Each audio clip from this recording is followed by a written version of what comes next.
With that applause, we receive Honduras, Dominican Republic, El Salvador, Colombia, the U.S. Look at all the flags from all the different countries. This seems like a World Cup final.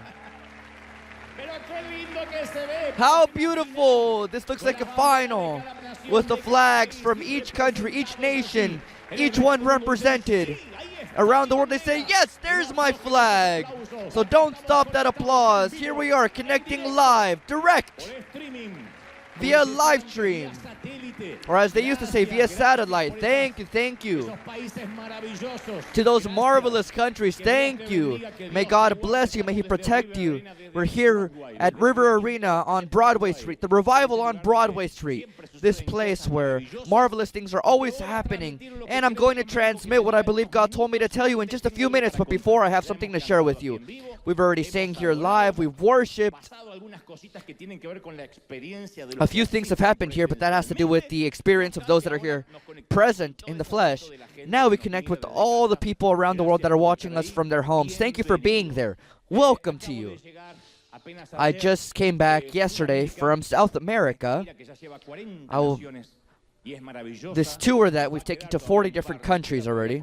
We still have to go to Bolivia in a couple weeks, Paraguay, Panama, Spain. But this past week we went to Peru with our beloved people from Lima, and we have images from Peru. It was marvelous. This is a dome. As you might see, it's a tent or a dome, literally on the beach of Lima. It was marvelous to be there. It was completely sold out. It was full, and it was marvelous to get to know this Peruvian crowd. Well, I had already met the Peruvians years ago. I've been in many different cities in Peru, but this time I went back to Lima with this marvelous conference, and I promised to all the people from Lima that I would show these images and send greetings to them. This was Tuesday night at about 9 p.m. That's when the conference began, and it was marvelous, everything that we lived in Peru. And if there are any Peruvians here, let me say, your food, your gastronomy is amazing. You eat so well in Peru. I do intermittent fasting, and I only eat during 8 hours of the day. For 16 hours I'm fasting. So I eat from noon until 8 p.m. But since there's such good food in Peru, I had to adjust that time window a little bit. And it was marvelous, and since an image is worth more than 1,000 words, this is what happened in Lima, Peru. Una experiencia única, un sueño hecho realidad. Fue una maravilla ver a Dante Gebel en vivo. Dante, que tiene tanto tiempo. Espectacular, un evento espectacular. Ha sido reconfortante escuchar sus palabras. Realmente excelente, nadie se lo puede perder. Alegre, ha sido una súper conferencia, me llevó muchas enseñanzas y ha sido un cambio de nuestra vida. Gracias Dante Gebel, gracias River Arena. El evento ha estado precioso y quiero confesarles que es una oración contestada. Presidente, fue lo mejor que me ha podido pasar en mi vida, lo recomiendo al 100%. Yo siento que he marcado un antes y un después para mi vida porque me ha hecho reconocer el verdadero propósito para que nací. Esta experiencia ha sido para poder concientizar y valorar a la familia. Definitivamente a mi edad, que tengo 19 años, fue de mucha bendición realmente. Te rompe los moldes que muchas veces tenemos de religiosidad. Es una experiencia inolvidable, realmente única, llega al corazón de cada persona. Es una increíble experiencia, realmente lo recomiendo. Presidente, es una experiencia extraordinaria, recomendada.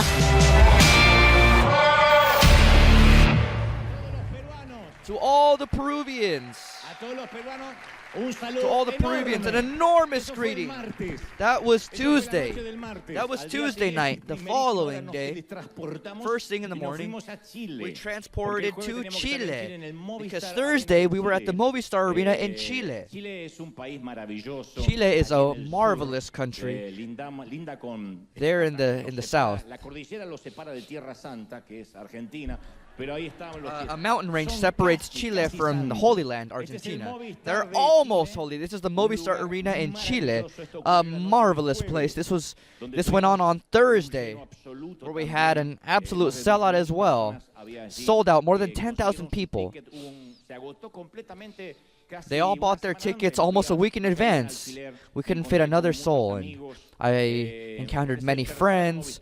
This is the third Movistar Arena we've gone to. The first one was in Bogota, the second was in Argentina, in Buenos Aires, and this third one is in Chile. It's always marvelous to be in these arenas where so many marvelous people congregate. We had such a great time, and I don't know if there's any Chileans here. Are there any Chileans? Chile is so beautiful. I didn't talk about soccer in Chile. I didn't want to say anything to not hurt their feelings. I was a visitor. I behaved. I didn't say anything. Generally, I tend to ask, did Chile go to the World Cup? And I say these jokes, but this time I didn't say anything. I was a minority. I want to go back someday. This is what happened in Chile. Bienvenidos a...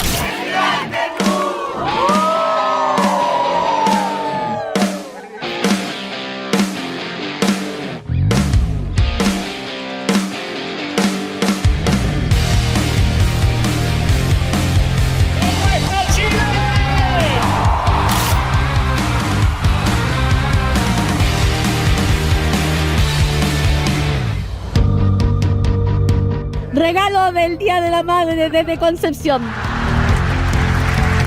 Maravilloso, impactante. Vamos con el corazón llenito. Tremendo. Un tour maravilloso, una experiencia que tiene que vivir porque de verdad que es un hombre excepcional. Nos ya a reflexionar nuestra vida y a replantearnos, a vivir. El show es impecable, así que lo recomiendo. Lo esperábamos desde el año pasado, esperábamos que llegara Dante. De verdad, así. Una emoción, recorrí toda mi vida. Sí. Así que lloré, me reí. Compramos la entrada, pero al tiro cuando salió y maravilloso Dante. Sí. Una experiencia inolvidable. Vengo especialmente de Viña a verlo. Muy lindo todo y lo hemos seguido siempre. De verdad una experiencia fenomenal, inolvidable. Y yo sé que todas las personas que estaban acá se fueron pero con su corazón llenito. Bendiciones, me voy bendecida, contenta y con un sueño cumplido junto con mi hijo. Así que gracias, Dante. Si crees que Dios te habló, sí, fue directo al corazón. Muchas gracias por el momento vivido. Lo pasamos increíble, nos reímos toda la noche y esperamos ver a Dante nuevamente acá en Chile. Y fue muy divertido y fue una noche, yo creo, sensacional para vivir una serie de emociones. Así que a todos los que están escuchando, los invito a que puedan venir al Tour Presidente. Yo voto Dante. I vote for Dante. See, she's a Chilean that would vote for me. Greetings to all of Chile. And I'll see you in Bolivia, Panama, Paraguay. We have 2 dates in Barcelona, Madrid, Sevilla, Coruña, Alicante, and then we come back to Panama. It's always a pleasure. And I'll always share with you how it went, how God's favors with us, how He backs us. I know I can count on your prayers, especially for our health, for the plane rides, for the food, because I always have to be back here on Sunday with a fresh message on behalf of the Lord. So may the Lord always renew my strength. I count on your prayers. And don't ever let that backing stop from our family, from my family here. All right, I'm about to transmit the message, but I want to tell you that yesterday, Saturday, we had plans to go and pick, no, not pick. We weren't going to pick anything. We were going to go bless those that picked the strawberries and the strawberry fields. We were going to bless them with food and many things, but finally, the people in charge of these fields decided that they wouldn't harvest on Saturday. So we were left with all the food, all the resources, and immediately our pastoral team had the idea of saying, why don't we go here to Los Angeles, where there are so many people living on the streets. The area of Skid Row has many people living on the streets, about 20,000 people living on the streets. 20,000 people that are permanently living without a roof. And the city of Los Angeles is the city with the most homeless people in all of the U.S. I share this with people in other countries that say, no, everyone in the U.S. is rich, no one has problems with money. No, there's a huge situation in Los Angeles with people that don't have anything to eat. So yesterday we went out. Here we have the first images of what yesterday's event was, a very cloudy day, very cold, of course. But our team took the tents, they went out to bless, and obviously they received the joy and the surprise. Many already know us, they were waiting for us, and they said, oh, you're the people from River, so we took warm food, many warm meals. It was marvelous to see that whole blue sea.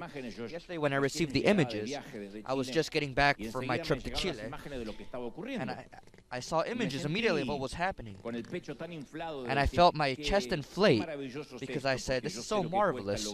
I know how tough it is to have volunteers in any congregation go out to the streets, but here they do it with so much love, so much affection. Look at this blue sea. This applause goes to all you people. Look at this. Look at this team. This team of volunteers. Now, it's surprising. What's more is we didn't have enough shirts. There were more volunteers than food. Than there was food. This is our team. I think this is church. Undoubtedly, more than just a slogan or a cliche. This is church. Because going out to the streets, this was the preparation before we headed out. We all said, we're going to be a channel of blessing. I don't know if you can accomplish that anywhere in the world. And God knows that I'm not boasting. We're not boasting. But that doesn't mean that we can't be grateful, because we have all ages represented here. Youth, so many youth. Children that put on their shirts and they have this contact with those that have less. So when they have contact with those that have less, they become more grateful with what they do have. I think many of those that went came back no longer complaining about foolishness, knowing how marvelous it is to serve and be a channel of blessing. So to all the volunteers, we have images and videos being prepared for next week, but I just wanted to present these fresh images, photographs of what happened yesterday with our volunteers. Thank you, church, for your generosity, for those that gave money for the food, and for those that went to give a bit of their labor. And now, I always show you Africa, India. Today, this evening, our team is headed out to Cuba, because we're going to be giving away our homes in the neighborhood that we just finished, River Home. We're going to give these homes away this week to the elderly couples that could never even dream of it. When we see the images, we're all going to cry together here. This week we're giving the houses away. Remember, we had some problems. We didn't know if we were going to be able to finish the project, but we did in the end. And now River has built a whole neighborhood with the newest generation of houses in Cuba, with everything, with running water, with electricity. And we chose 6 elderly couples that live in inhumane conditions at the moment, and we're going to give them these homes. That'll be done this week. Today, the pastors, a group of pastors from here, as well as volunteers, will leave to Havana, Cuba, and we're going to be praying for them. Meanwhile, we went to Colombia. More than 150 volunteers. I think there are more Colombians here. Poor Chileans, there aren't many of them here. There are a few Chileans and Argentinians, but there are many, many Colombians. 150 volunteers from the church, Dante Gebel, with the beloved priest that helped us out, carried this out. We made it to New Jerusalem, a sector in Colombia, and this was the biggest invasion that has ever happened in this zone. People living in poverty, many of them migrants displaced because of violence. But we were able to give 20 tons of food. We were able to help the entire community with medical attention, dental attention, haircuts, all that. After this, I'll share the message, but this is what happened in Colombia thanks to your seed.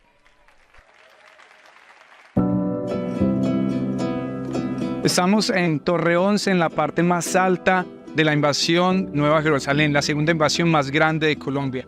Hemos venido a traer de la canasta familiar lo más importante, porque sabemos que muchas familias se acuestan día tras día sin ni siquiera probar un alimento al día. En una comunidad tan grande, de 30.000 habitantes, unas 9.000 unidades familiares, viven del día a día. literalmente viven del día a día. Muchas personas trabajan en la calle vendiendo dulces, vendiendo paquetes de comidas, auxiliares de cocina en algún restaurante. Es realmente, digamos, toda la situación del rebusque.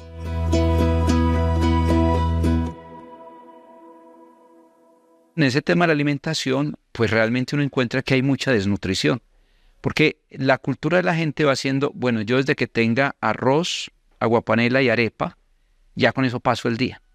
Pues al tener el mismo poder adquisitivo, pero encarecer los precios de los alimentos, pues realmente lo que le hace la gente es dejar de comer y comer algo más económico y sobre todo que llene, ¿no? Porque lo que se busca es la sensación de llenar, no de nutrirse, ¿no? ¿Alguna vez te ha tocado acostarte sin comer? Ay, pues que te digo sinceramente que es que a uno le da como hasta pena decir, pero es verdad. A mí me da pena decir, pero es verdad. ¿Te has acostado sin comer? Uno busca. Uno no se deja morir, de verdad que no. Cuando yo tengo pues la capacidad para comer, sí, me como mi buena carnita, mis frijolitos, una comida digna para una persona. ¿Pero cada cuánto es eso? Ay, muchacho. Yo creo que eso hasta se puede contar para una vez al mes, si acaso. Si acaso. Y el resto, por ejemplo, hoy. No tengo nada. Hoy no tengo nada para comer. La verdad. Hay veces sí nos hemos quedado sin comer hasta una semana. ¿Una semana? Sí, o sea, si desayunamos no hay para el almuerzo o así. O con una comida en el día. Porque a él pues el trabajo que le resulta es de vez en cuando hacer algún arreglo. Entonces uno pagando arriendo, entonces no daba como para la comida, si sea un arrocito, bueno, comíamos pues así una vez en el día, pero sí es muy duro.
Hasta aquí con un sinnúmero de dificultades, el terreno, los carros,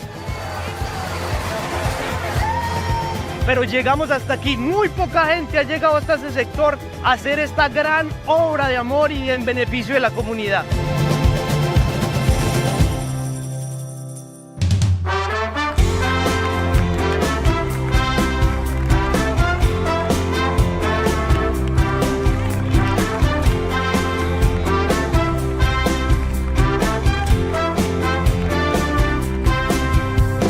Una de las mayores preguntas es ¿qué pasa con los niños? Por eso River ha venido hasta esta comunidad para traerles a estos pequeños dotación deportiva completa, camisetas deportivas, pantalonetas, medias, guayos y balones.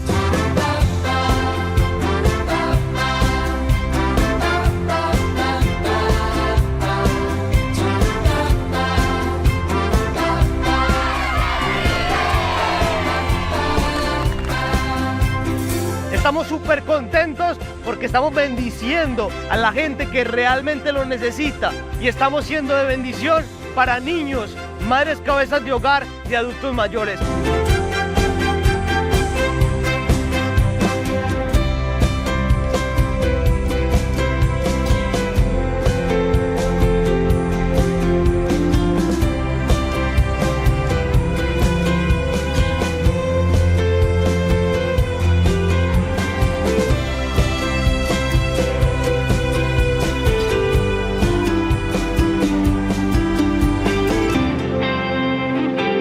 Dios los bendiga. Dios se los pague de todo corazón. Ay, Dios mío, le pague, sinceramente, wow. Tiene dulcecito, rosquilla, yogures. Para que se dé unos gustitos. Ay, pero qué gusto.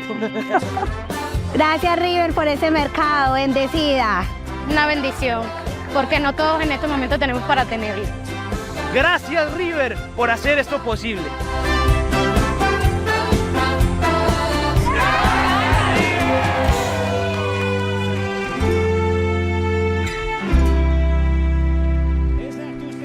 That is your seed. That is our seed. It's marvelous. An enormous greeting to all of Colombia. And we never stop doing this. And it's very, very marvelous, very magnificent, because it doesn't have to do with opening up a new church or building a temple, but helping those that need it the most. And that's our way of expanding as a river. And that's what we promised the Lord during the pandemic, that we would never stop being the barn house of the world. So we do it. We never stop. Even when you're not seeing these images, always, always. In this very moment, we're doing something in Mexico, in Colombia, in Honduras, and we show it little by little when we have time to do so. But we never stop, so thank you for your seed, for what you've planted, and those that sow from different parts of the world. Are we ready for God to speak to us? Yes or no? I'd like to begin with a very direct question, very honest question. When was the last time that someone looked us deeply in the eyes and asked us, "How are you? Are you good?" And I include myself, right? When was the last time that somebody asked us, "How are you? Are you fine?" I'm not talking about someone you know casually that just asked us out of courtesy and didn't even wait for an answer. Sometimes it's a cliche, "Hey, how you doing?" And you don't even wait for the answer. I'm referring to someone that's truly interested in knowing how the health of our soul is doing.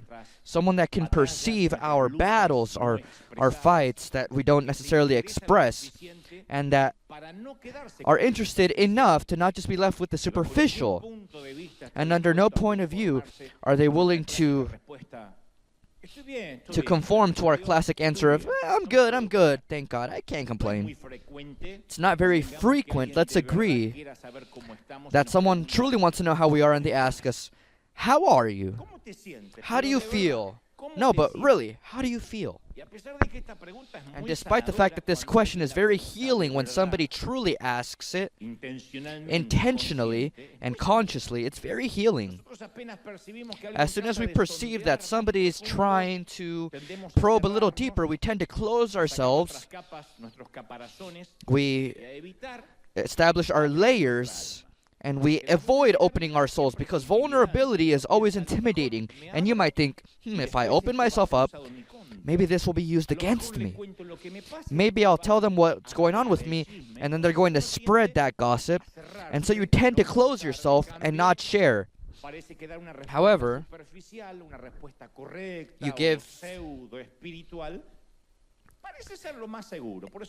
give a short answer instead of giving a spiritual answer. You say, "Oh, I'm good, I'm blessed, I can't complain." You're asking how I am? Yeah, I'm good. Thank God I have a job, I'm healthy, I serve God. And my family, well, every family has problems, nothing out of the ordinary. Generally speaking, I'm fine, I can't complain. It's a very vain response. And we always have the tendency to enumerate external indicators to prove that we're fine. But none of these things, not even our employment, not our health, not even serving God or our family, means, necessarily speaking, that we're healthy, that we're happy inside. That's why the question is, are you fine? It's terrifying because it has to do with our true self, not with our activities or what we're doing, but with the health of our soul. Are you good? How are you feeling? The majority of Christians, it's tough for us to speak about that internal health or emotional stability because it's as if it exposes us, I insist. Basically, it shows us to be very vulnerable, very earthly, very human. And so us Christians say, in victory, thank God, I'm not going to give the devil the time of day. And we never truly open up our hearts. Sometimes we're not okay. the health of our soul isn't fine. And today's message is the result of the fact that I've battled with these questions that we all ask ourselves. How are we really doing? As the years go by and as the seasons change, you have moments in which you're good, and then you have moments in which your soul isn't so good. I'm not pretending under any point of view that I'm an expert in internal wellness. I don't have even the slightest motivation to tell you how to fix a broken soul. In fact, when it has to do with the human soul, I don't think any of us could affirm having everything resolved. Not preachers, not even the most spiritual person, because the soul is complex. The human heart is complex. More than 2,500 years ago, the prophet Jeremiah gives the ancient people of Israel this word in Jeremiah 17:9. The human heart is the most deceitful of all things, and desperately wicked. Who really knows how bad it is? Talking about our heart. Our heart deceives us. This isn't a very encouraging message, of course, but Jeremiah wasn't being cynical or ironic. He was being honest. He was declaring the human condition. Our heart is deceitful. Sometimes it scams us. However, the message from God in Jeremiah doesn't stop there, because the following verse says, "But I, the Lord, search all hearts and examine secret motives." So in other words, God does know the depths of our mind, the depths of our hearts, our soul. In fact, He knows us better than what we know ourselves. But the majority of us can't even explain what God is referring to when He says the soul, the heart.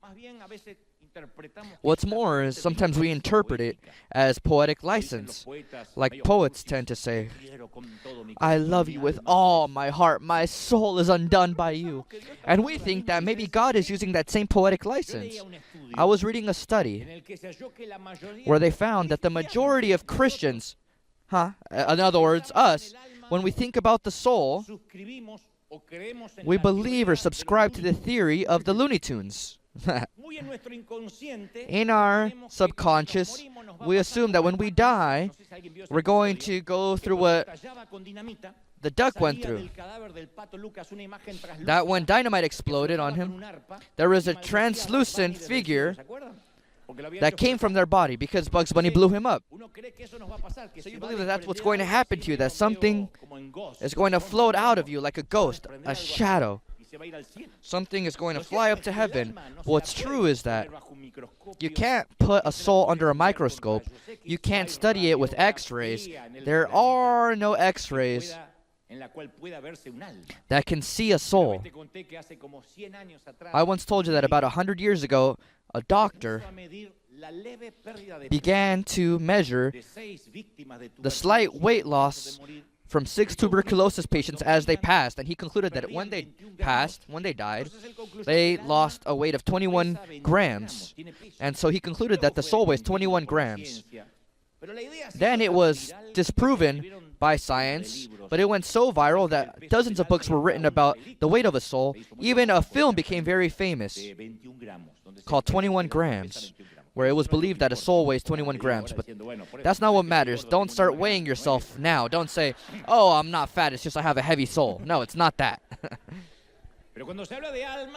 But when we speak about the soul, even unbelievers mention it with respect. You might have seen in films, we might have seen that when the worst criminal is about to be executed, they're told, "May God have pity on your soul."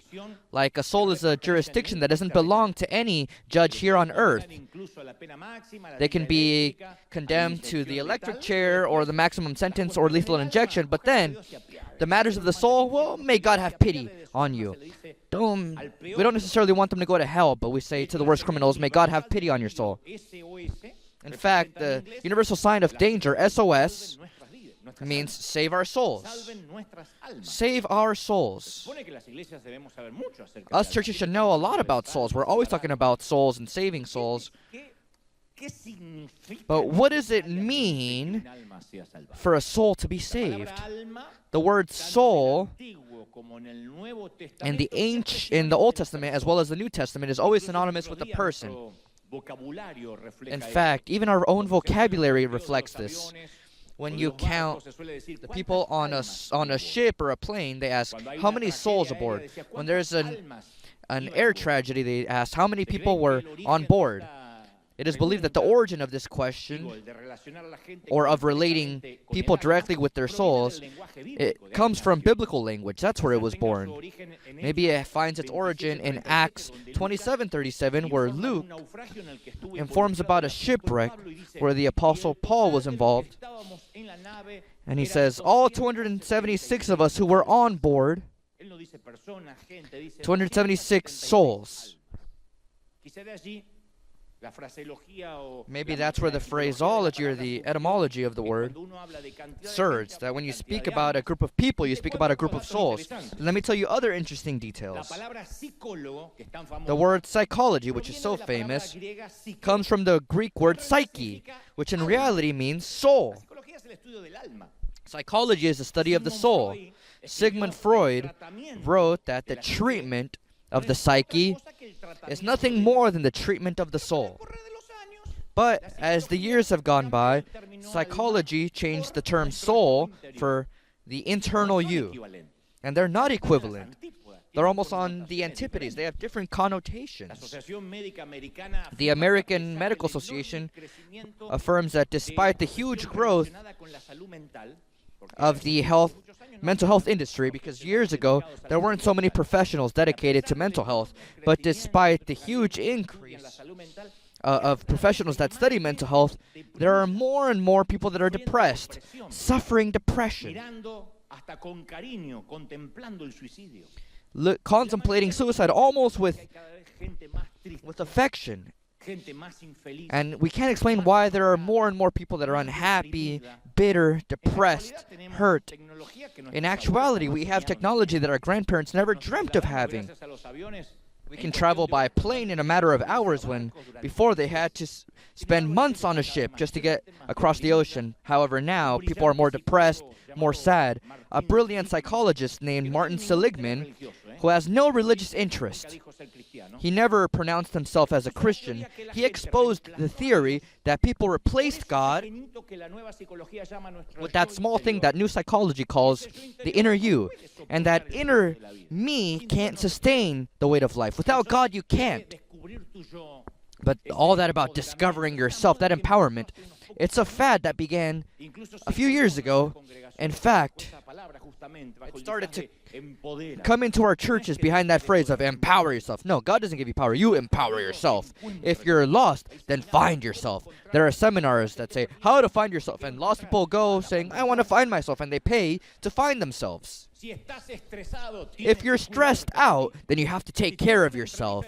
If you have a job interview, you have to believe in yourself before you present yourself at the interview. In fact, if you're going to get a tattoo, make sure that that tattoo expresses who you are. A mother-in-law, a snake, I don't know. Anyway, everyone will know. That's just an example. Poor snake. I always pick on the snake, right?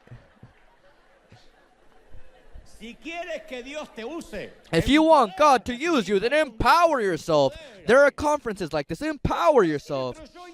But what if our internal being is a disaster? When you know yourself, you say, well, I'm a disaster deep down inside. Well, when that happens, what do? We try to fake it. We try to mask it. We cover up what we truly are. We don't allow ourselves to be known, and we show an edited version of our exterior. And that's why many people take identity in what they do. And we say, I'm a doctor. What are you? I am a pastor. And that's not enough for some. Some say, I'm an apostle. Others say, I'm an engineer. The first question that reporters tend to ask me always, they say, wait, so you're a pastor? Because after I give my answer, it's not simply a punctual question that comes from their curiosity. The question, are you a pastor? Are you a pastor, they ask. After my answer, my profession, my calling, my job, that supposedly gives me identity to them. In the best of cases, it validates me. In the worst cases, it discredits me. Oh, a pastor like those that say, oh, stop suffering. Or others say, oh, a pastor, I know a pastor who's a great friend of mine. People tend to put us in a box to try and define us. And I tend to answer, no, I'm not a pastor, I'm Dante Miguel. What I do doesn't define me. I also act, I'm a TV host, I draw, I write, I speak publicly.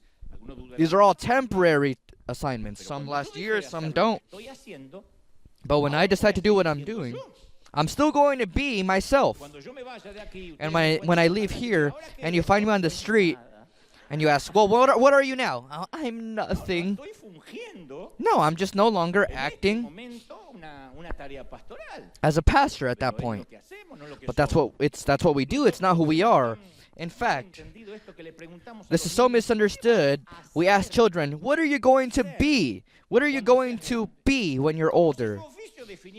As if their job defined their soul, their inner being. We should ask what they're going to do. What are you going to do when you're older? Instead of asking, what are you going to be? We're asking, what's going to be your identity? And poor kid, if they can't be a doctor, they'll become frustrated because they were told that being a doctor, having a diploma on the wall would assign them identity. So when you take identity in what you do, and then it suddenly collapses, that's when we begin to drown, when we begin to sink. There's nothing worse than a person saying, I am undocumented. No, you're not that. Maybe for this time, maybe for this season in life, or for your whole life, maybe you're not going to have your legal documents, but that doesn't make you an illegal.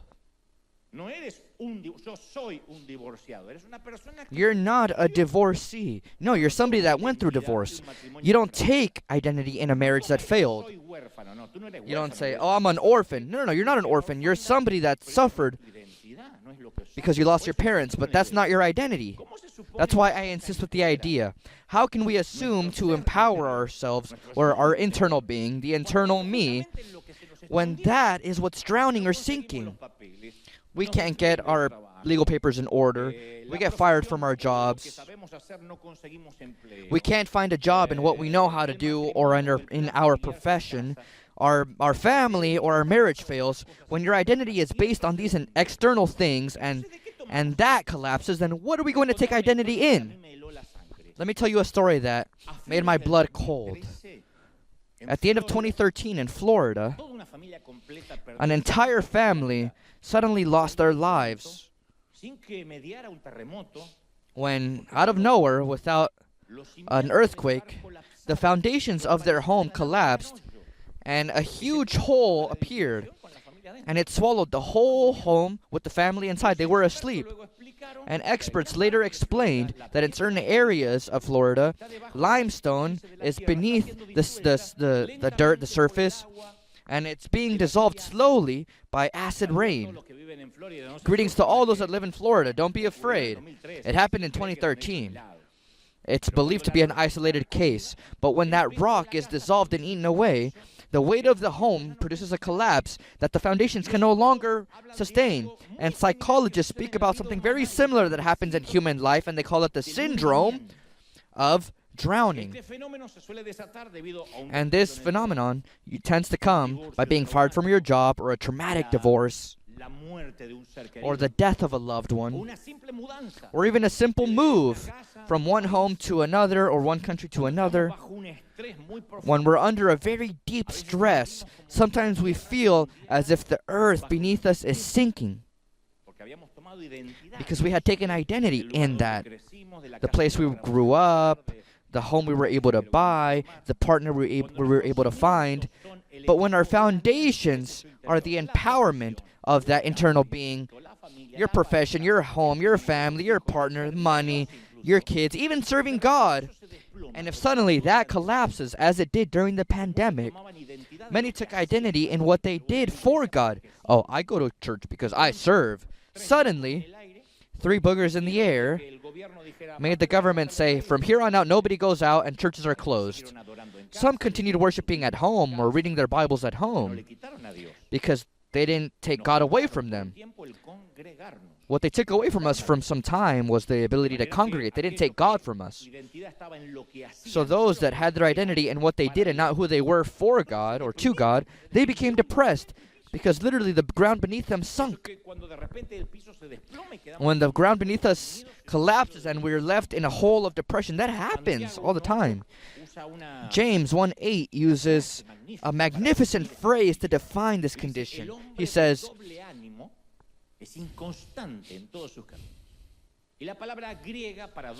a double-minded man is divided between God and the world, and they are unstable in everything they do. A soul with no anchoring. James says that a soul with no foundation is like a wave in the ocean pushed by the wind, taken one direction and in another.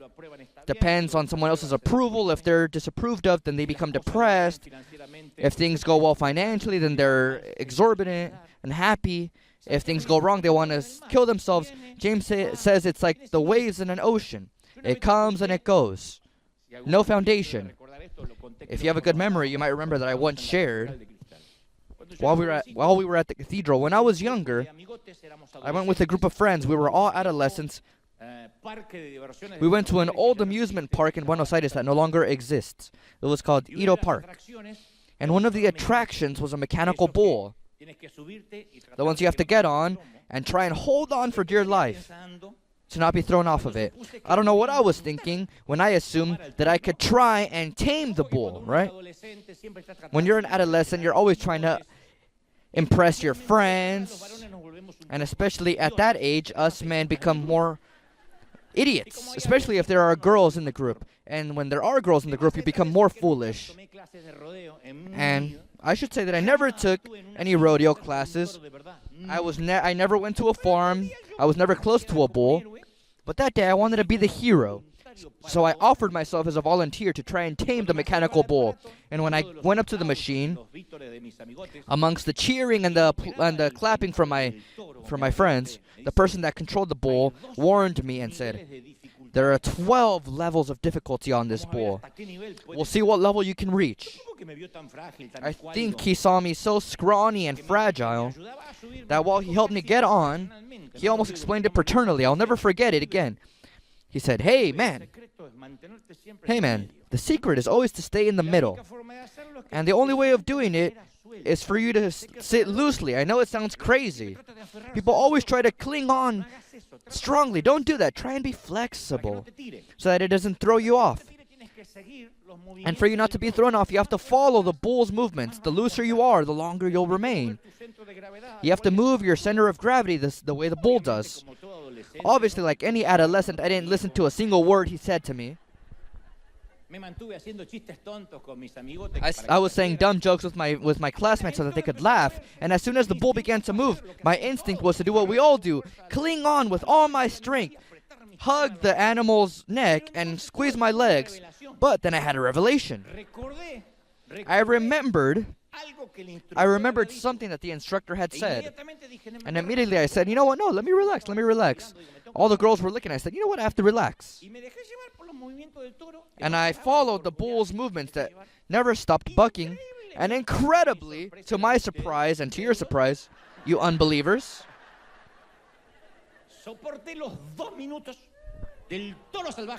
I was able to withstand the 2 minutes of the bull's rage. It didn't throw me off. And when it stopped, I got off. I was very proud. My chest was puffed out. I looked at the man and I said, hey, what do you say? I must be one of the greats that was able to tame the bull. And the instructor smiled and said, this is the level for children under the age of 7.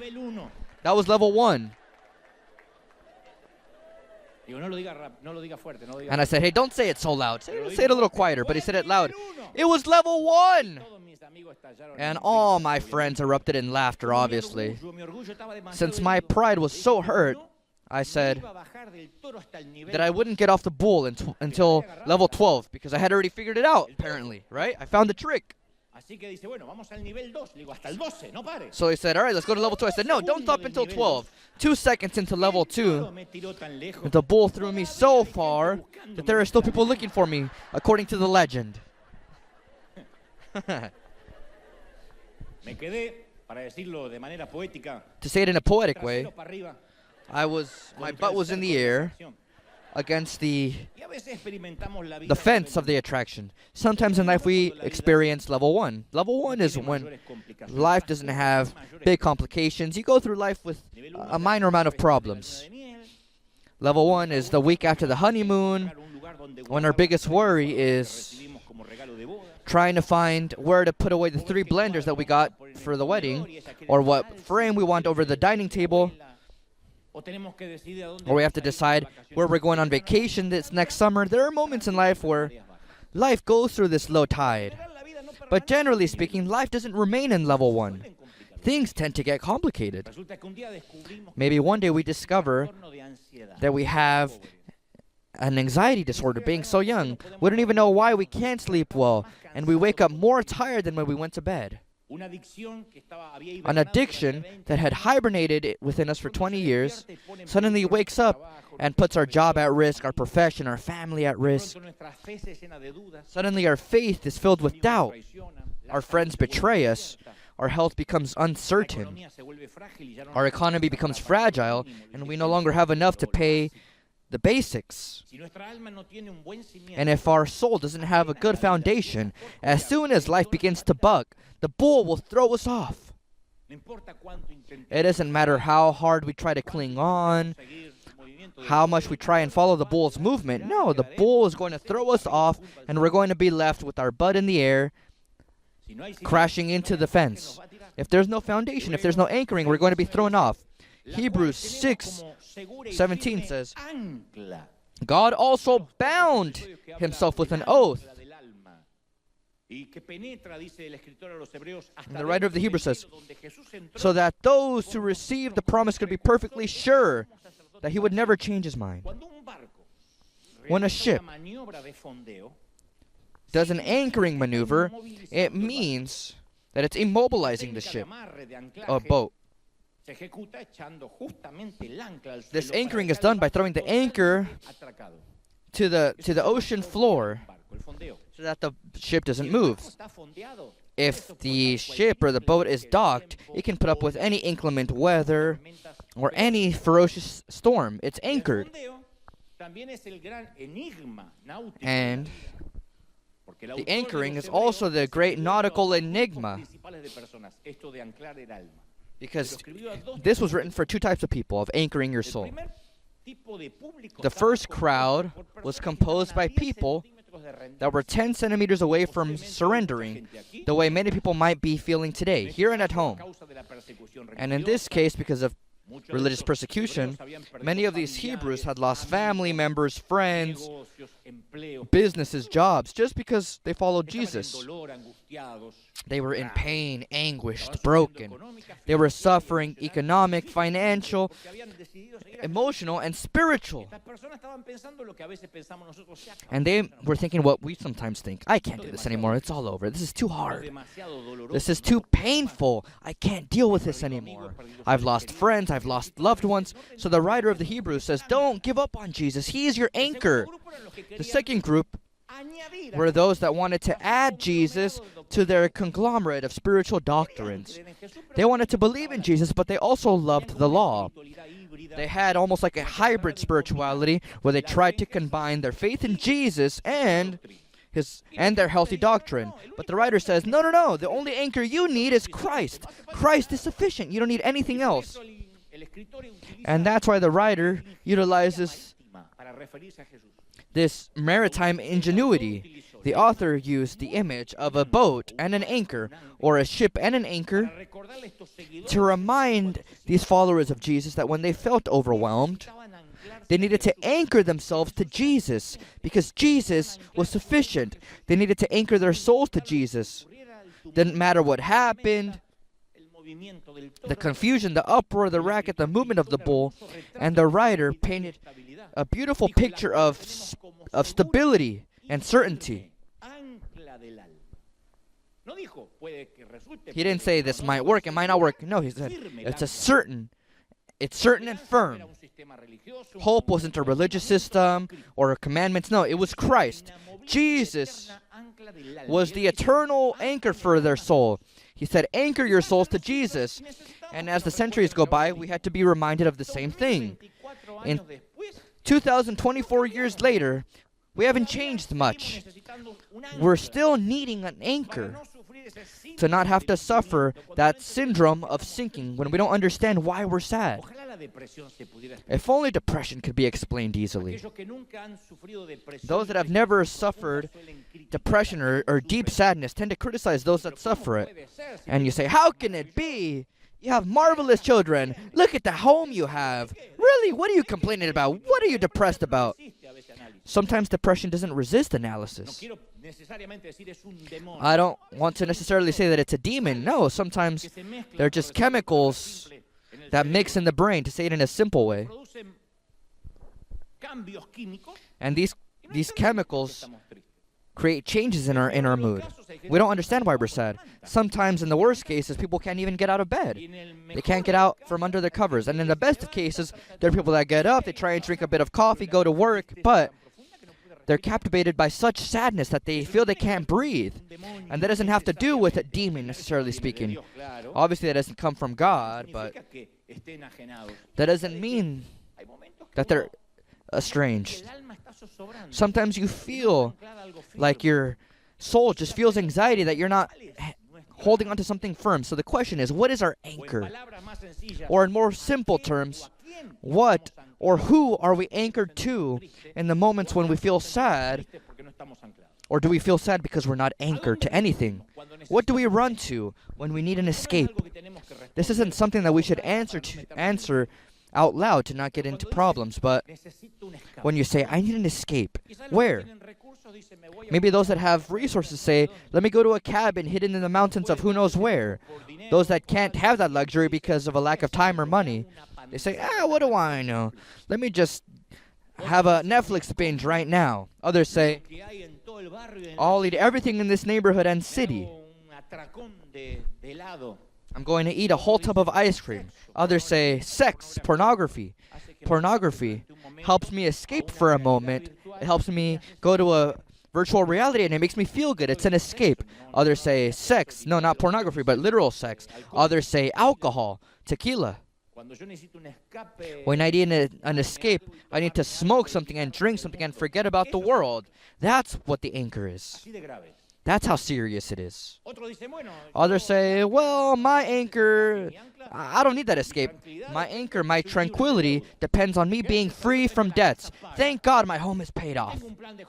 And I have a retirement plan, and I have money in the bank, and I'm ready to grow old. So, that soul's anchors is preparation and employment, intelligence, money, resources. I'm in favor of strategic planning for retirement and financial freedom. But let's be sincere. The plan, whatever the plan is, will always have holes in it. If only life were predictable. Life is never clean or controlled or organized. Life is not level 1 on the bull for children under 7. No, life becomes complicated. Life isn't predictable. This is who I'll be, and at this age I'll graduate, and then I'll get married at this age, and then I want my husband to be like this. I don't want him to be bald or have a big belly. No, it's not going to happen. What do I know? Life changes the script on us continually. As much as we save up, maybe we're surprised by an illness or a disease that our health insurance won't or can't cover, and we're left with nothing. How many people have been through that? 4 or 5 years of being in and out of the hospital dilapidates all the money you had saved up for your children's university.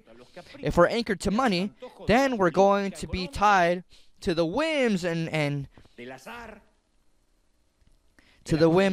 cravings of the economy and politicians, or even inflation. So things that have no soul can't help us people, and we do have souls. Your cell phone can't be your escape when you're sad. You say, I'm sad, but I have my phone. It'll be an escape, but it's not an anchor. Your cell phone can't hold up your soul, even if it has an ultra high resolution screen and a telephoto lens. No. The cell phone can't help us because it doesn't have a soul. Our home doesn't have a soul. Our job doesn't have a soul. Our social position has no soul. Serving God, our service to God doesn't have a soul. It's just service to God.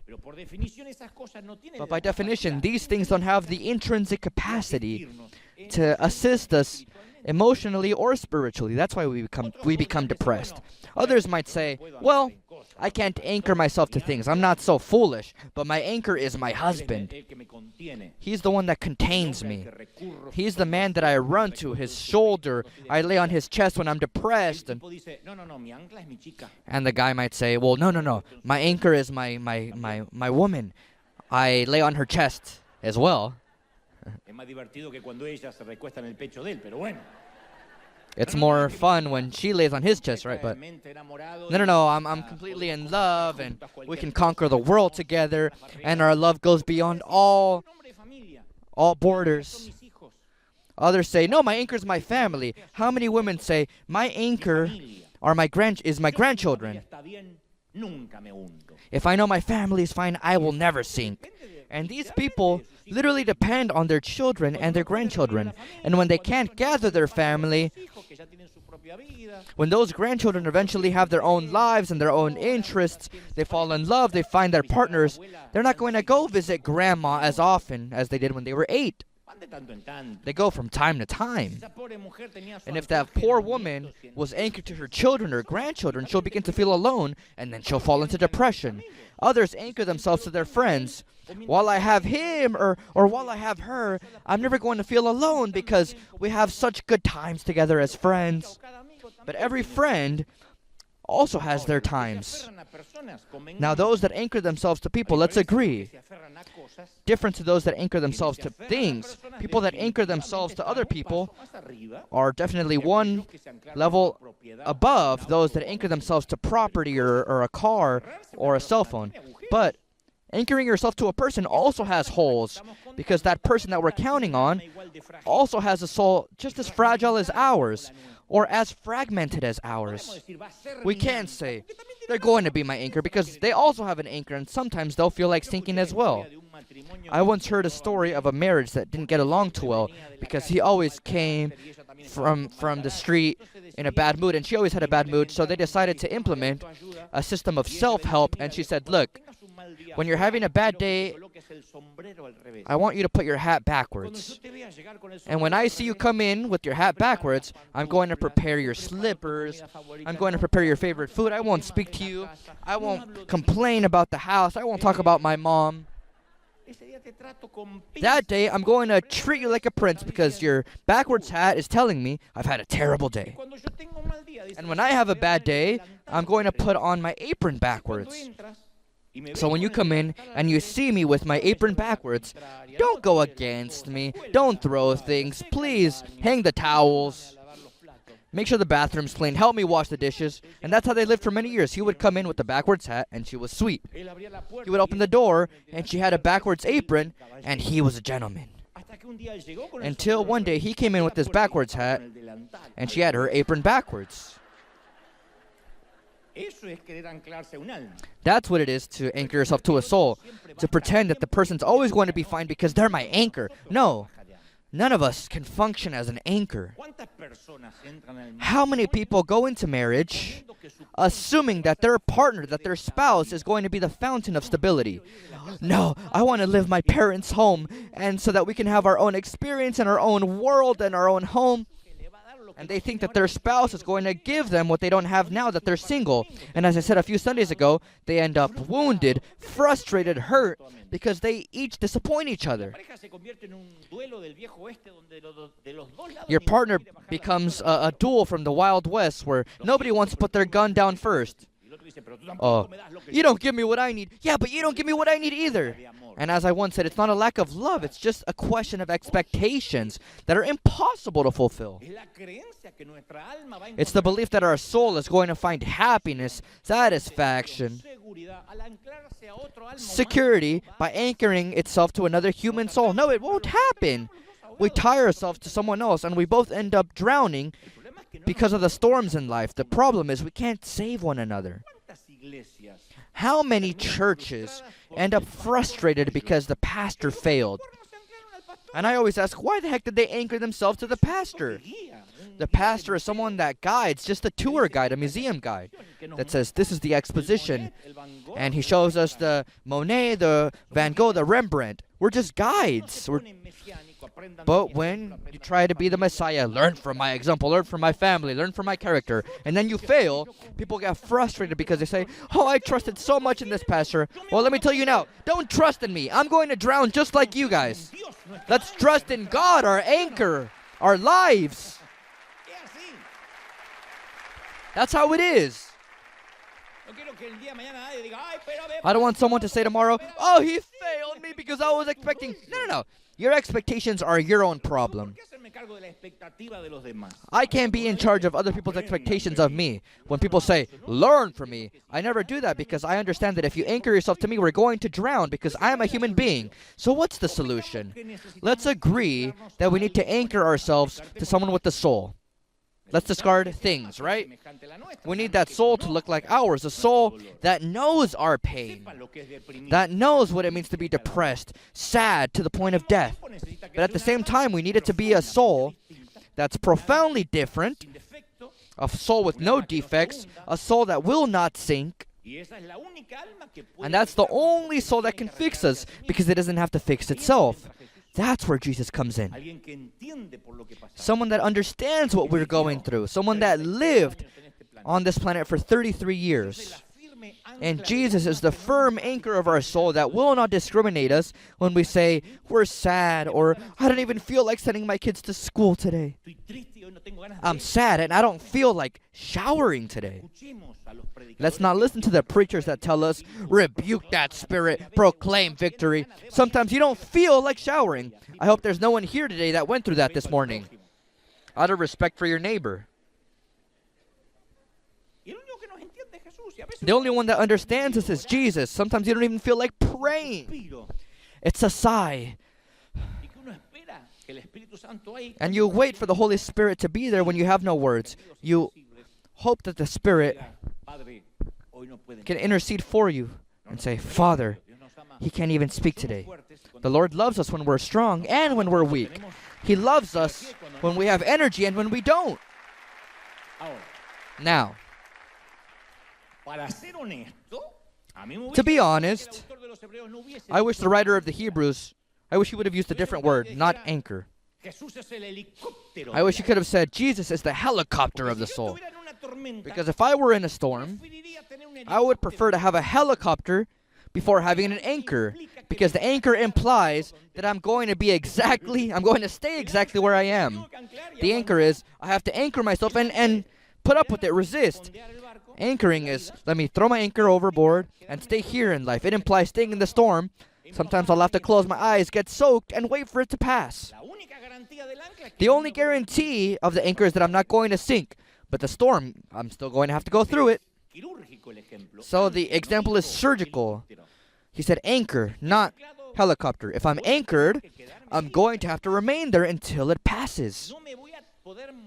I'm not going to be able to move until the storm comes to pass. But we all like to escape the storm, not go through it with an anchor. I would love a helicopter with a few soldiers from the Marines, well trained, that can lift me up. They have their winch and they can fly me out of that reality. I wish there was a celestial helicopter with a man that looks like The Rock or Denzel Washington or Tom Cruise saying, young man, hold on tight. I swear to you by the heavens that I'll get you out of this one. I would pay for that. Hold on. Yes, I'm here. All right, let's go. We're going to fly, my friend. Yes, Tom. I would love it. Because that's how we pray. Get me out of here, Father. Elevate me, God. Transport me. Teleport me, God. How many times have we asked the Lord, oh God, the rapture would be such a great thing right now on the 1st of this month. We've all prayed, Lord, get me out of this. I don't know what I was thinking when I got into it. Can you get me out of it? Can you help me? Can you send a ladder so that I can escape this? I don't want to be in this hospital anymore. I don't want this insulin anymore. I don't want any more vaccines. I don't want any more dialysis. I don't want this family anymore. I don't want fights. I don't want any more debates or arguments. Can you teleport me? And Jesus answers, I don't plan on ejecting you or evacuating you. Have you heard spies saying, I need to be ejected now? And then somebody comes and rescues them? No, Jesus says, my only promise is that I'll be your anchor throughout the storm. I will be your anchor. I will hold you up. There's no evacuation. There's no eject button. But we want somebody to remove us from the storm. But God says, no. The Lord says, no, I'm not going to remove you. I'm going to be your stability in the storm. That's what we're made of, people. Of remaining serene, calm in the midst of the storm. Having resilience, being able to put up with the difficult moments. That's what men and women are made of. Our children should become men and women by putting up with the storm with what they learned from life, and that's how their character is forged. But how many parents are helicopter parents? That the 35-year-old boy says, Dad, I can't pay my rent. Oh, let me send you some money, son. And they get them out of it. And they're flying, hanging onto the ladder coming out of the helicopter.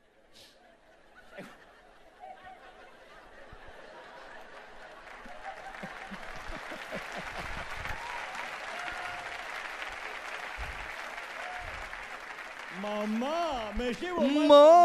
I'm not getting along with my wife. Can I go sleep at your house? Oh, yes, son. Come on. I'm going to make you your favorite soup. That woman never loved you. And that's it. Helicopter moms.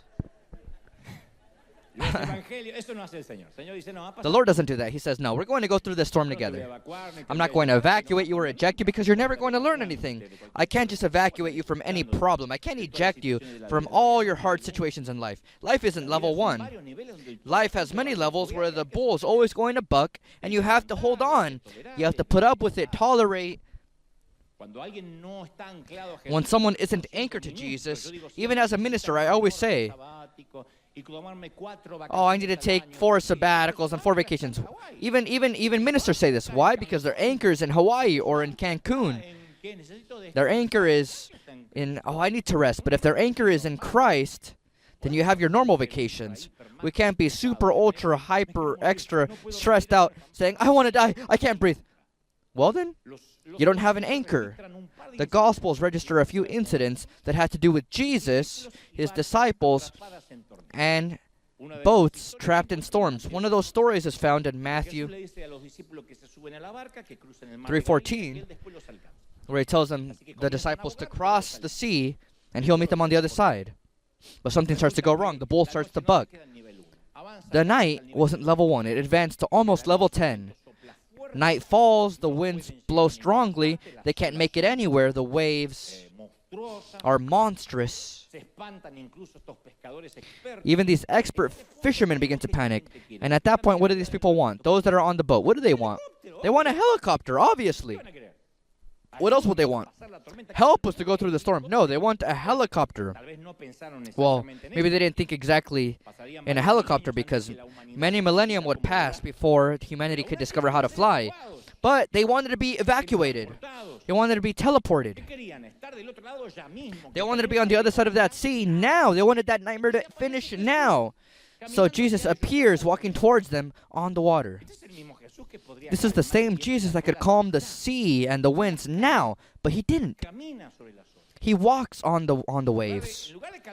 Instead of calming the storm, he almost kills them out of fear because they think that he's a ghost. And Jesus says, hey, everyone, calm down, it's me. It's like 3 in the morning, and these guys are cold, wet. They haven't slept. And Jesus appears calmly walking on the waves. Don't you think Jesus has a good sense of humor? Peter says, if it's you, then command me to walk towards you.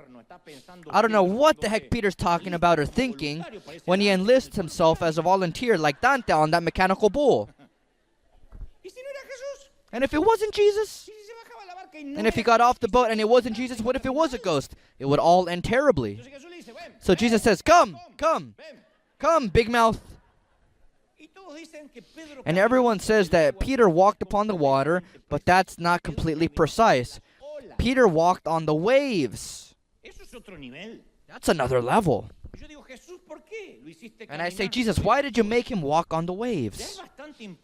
It's already impressive enough to have him walk on the water calmly like Jim Carrey in Evan Almighty. Why do you have to make it more difficult by making it during a storm? He walked on waves. You have to give credit to Peter because Peter took a few steps. And then the winds begin to blow more strongly and he begins to sink. This makes me remember some episodes of the coyote, the cartoon coyote. The coyote, not the smuggler that you're still paying off. No, I'm talking about the coyote in the cartoons. That would always chase after the roadrunner, remember? Beep, beep, beep, beep. And the episode was always like this. The roadrunner would brake and stop. And the coyote would continue running and running and running. He would run in the air and he wouldn't fall until what? Until he looked down and realized. And then he would fall, remember? Remember? He would run off a cliff, he would look down, he would look at the camera, and he would fall. So I can imagine Peter exactly like the coyote. He's walking on the water, and suddenly he looks at the wind, he sees everything, he looks at the camera, and he says, later, and he falls. And Jesus extends his hand and saves him, and he asks, Peter, why did you doubt? Why such little faith? If I were Peter, I would say, I'm sorry? Are you speaking to me seriously right now? Really? Because as far as I know, I'm the only guy that got off that boat. You want to see little faith? Those guys on the boat have little faith.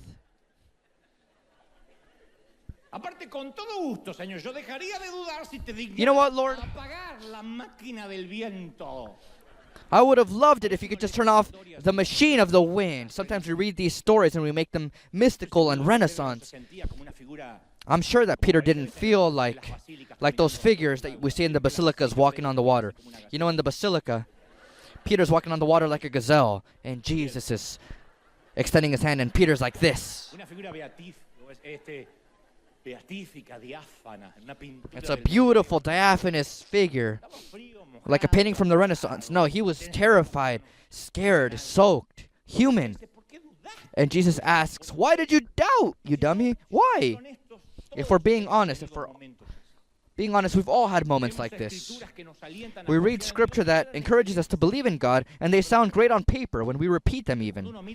But when you look around you, you're overwhelmed. We say, Lord, what do you mean, why am I doubting? Have you seen the winds? Lord, have you seen the waves? What do you mean, why am I doubting? You were there when the doctor gave me the diagnosis. You saw the news. You watch the same channel I do. Have you realized who our president is? You've seen our president give speeches, right? And you're asking me why I doubt? In other countries, they say, you see what hairstyle my president has, and you're asking why I doubt? Lord, you're asking why I doubt. Have you ever met my mother-in-law? Yes, Lord, I'm drowning. I'm sinking. Now, Jesus is saying something with the question. Of course, he's always saying something when he's asking a question. Jesus' questions are absolutely rhetorical. Don't doubt it. They're affirmations disguised as questions to help us reflect. The way the teachers in our infancy used to ask. They would ask us questions to make us think.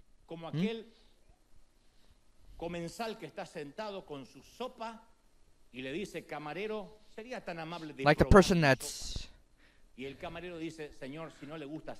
Like the person that's eating a soup and asks the waiter, "Hey, Mr. Waiter, can you please try my soup?" And the waiter says, No. If it's not good, we can change it. Please just try it. Sure, well, if it's cold, we can swap it out. And the waiter says, No, we can swap it out if you don't like it.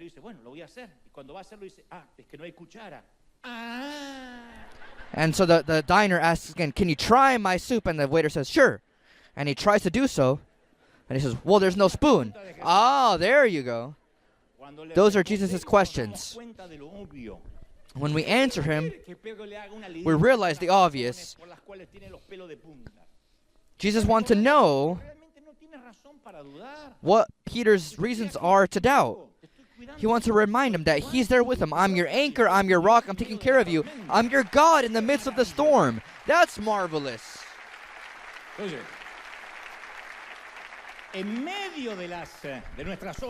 So in the midst of our waves, God asks us the same questions. Why did you doubt?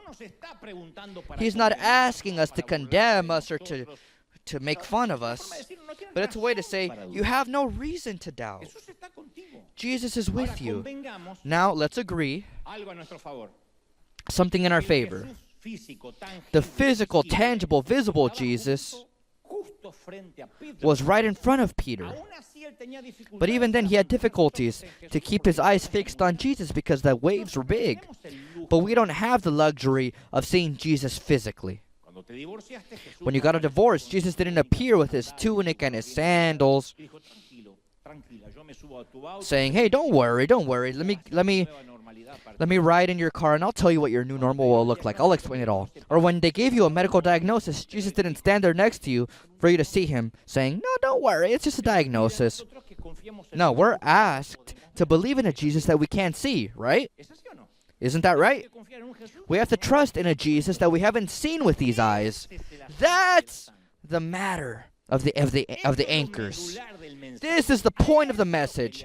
This is what I wanted to get to. An anchor does its best job when you can't see it. If you look over the boat, if you look over the rail and you see the anchor floating, then you're done for.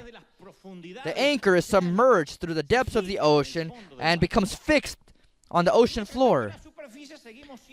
And on the surface, we may be going back and forth because of the storm. Can you see Jesus on the boat? No, you see winds, you see the storm, you see water, you see the bull bucking. But beneath the surface, there's an anchor. So the Lord asks us, if you're anchored to me, even if you don't see me, why are you doubting? If you anchored the boat, you already threw the anchor over, the job is done, then I'm going to take care of your life here and in eternity. Be calm. You're anchored. Observe that Jesus asks Peter this question while Peter's still trying to walk on the water or splashing. He's still not on the boat. Jesus isn't being cruel with Peter. Peter needed to believe that Jesus was so trustworthy in the storm, like in the calm. So let's see. It's easy to have faith when we're safe on the boat, when the winds are gone, when the stars come out, and the bull is back to level 1. But can we trust in Jesus in the middle of the storm?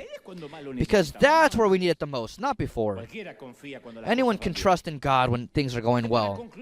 So to conclude the story, let me point to something else. The Apostle John registers the same story, but he mentions an interesting detail that isn't in the other gospel. John 6:21 says that when Jesus got to the boat, they immediately arrived at their destination. That's Jesus' personality. In one moment, we're in the middle of a storm, terrified, confused, soaked, alone. Suddenly, some way, we get to where we're supposed to get to. And we almost don't even realize how we got there. Try to remember. Was there a time, not too long ago, when we thought we wouldn't accomplish it? You've all gone through that situation, saying, I'm not going to make it. Or when you assumed that the storm and the waves would cover you. But we remained. I don't know how, but God helped us get past it. And then people come up to us and they say, oh, you have such favor. Oh, you're so lucky. Oh, I want God to bless me the way He blesses you.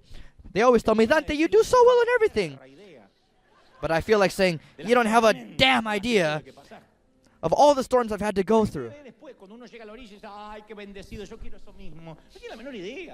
People have no clue when they say, oh, I want the same thing you have. They have no clue. The point isn't just crossing the lake. The point is understanding that we won't be evacuated, that we won't go down the easy road of being evacuated. We have to learn to trust that we're anchored in Jesus. We've had a gospel of evacuation for years. I was born in the gospel of evacuation. The only preachings on Sunday were, Christ is coming soon. We're almost leaving. We're almost out of here.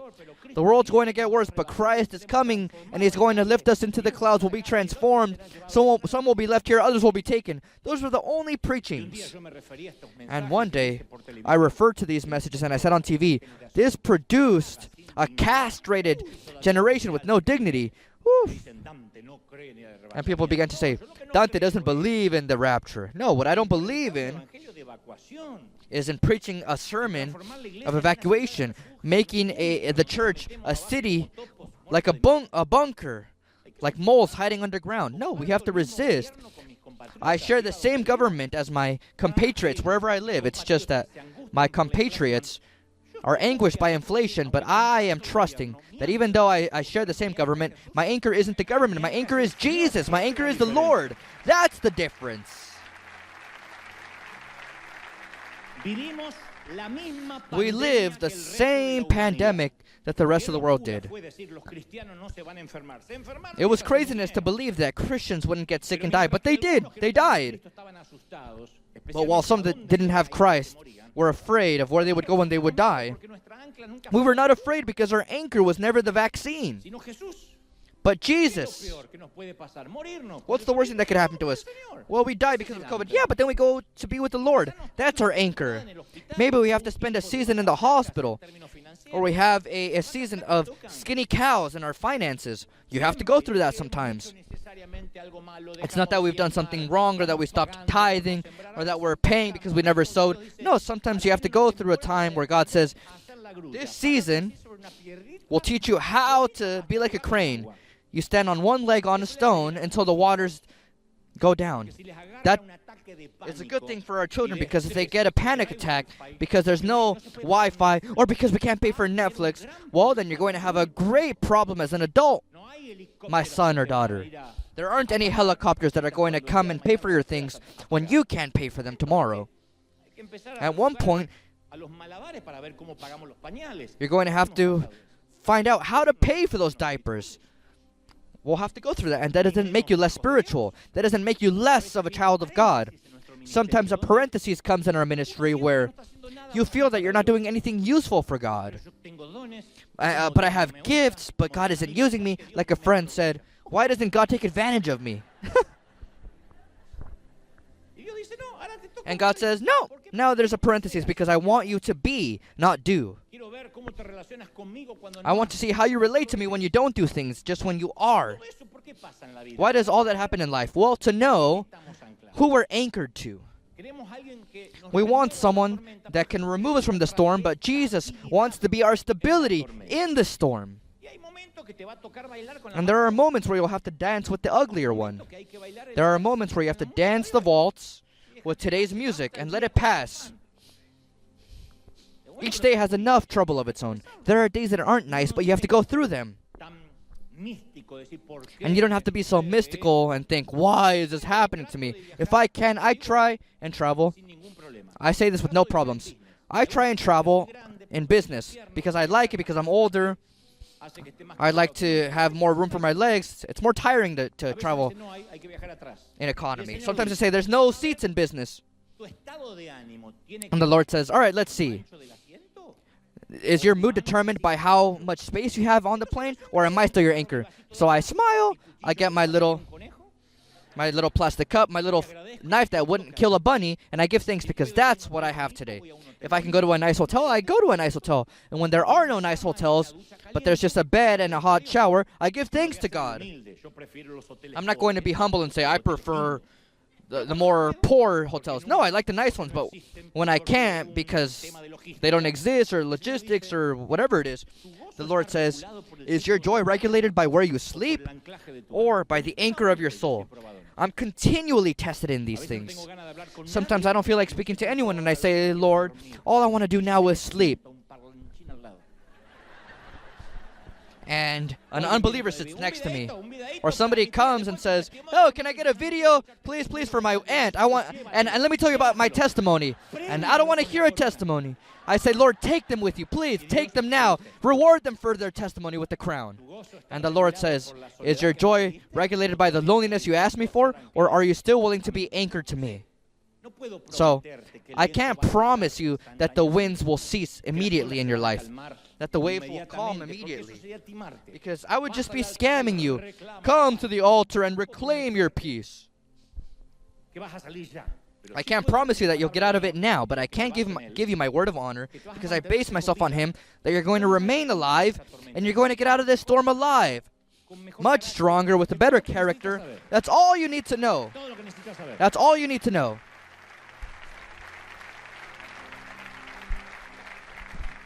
You don't need more information than that, Marine. Doesn't matter how strong the winds blow. Don't give up. Don't give in. Don't surrender. Don't let your arms down. Even if you have to cling onto the mast, hold on to it until the storm passes. Anchor your boat to the bottom of the ocean. Resist, and remember, the order is you will not be evacuated. You will not be rescued. You won't be ejected.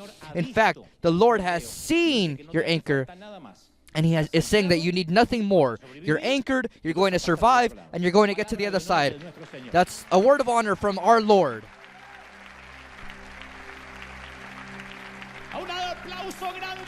A grand applause to the King of Kings. Give a grand applause to the King of Kings, our anchor,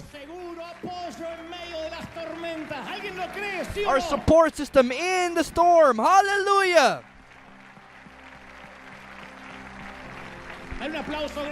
Give a grand applause and say, Lord, you've spoken with me today.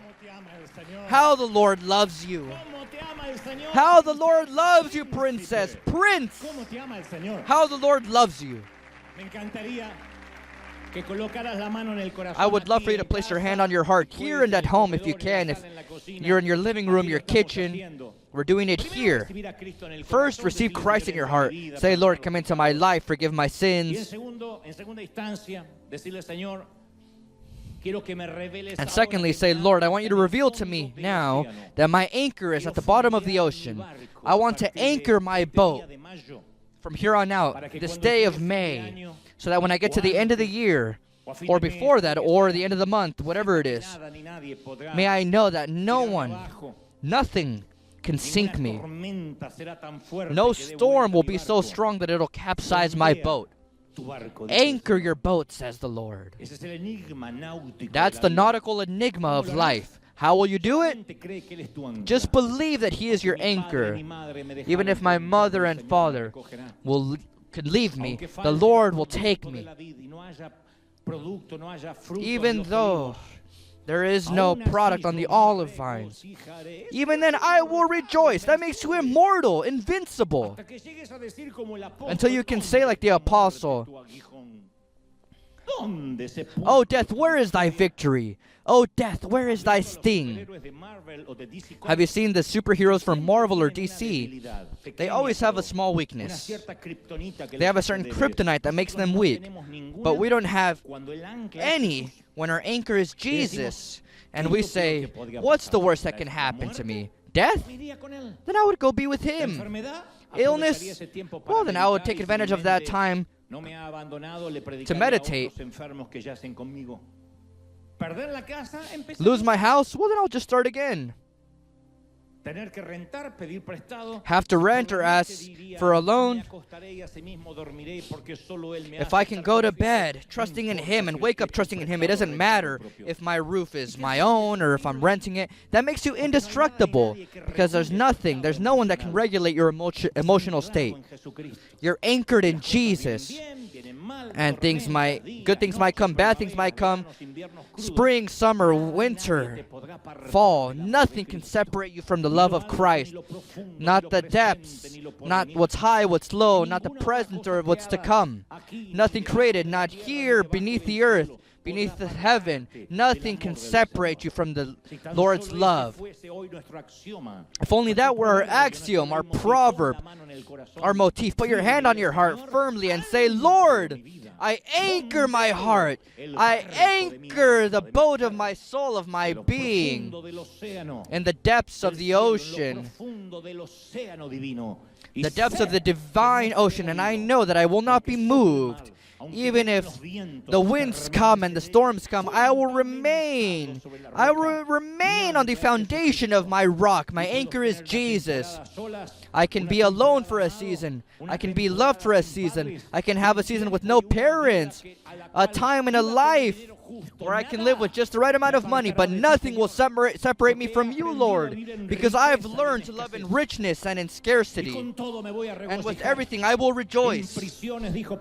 In prison, Paul said, during torture, during shipwrecks, I will continue trusting that Christ is the rock of my soul. Christ is my anchor, and we have an anchor for our soul, and His name is Jesus. Father, thank you for this time.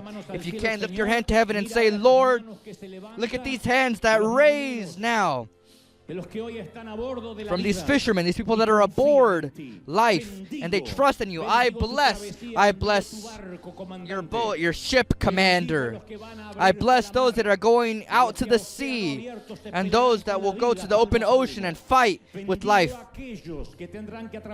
I bless those that will have to go through storms in their health, finances, or spirituality. Even those that will have to navigate with no desire to do so. Commander, continue aboard. Don't let your arms down. Don't surrender.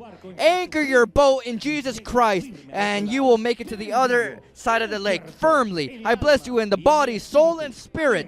Amen and amen. God bless you. May He protect you, and may He make His face shine upon you. Bye, people. Firm like a bear club.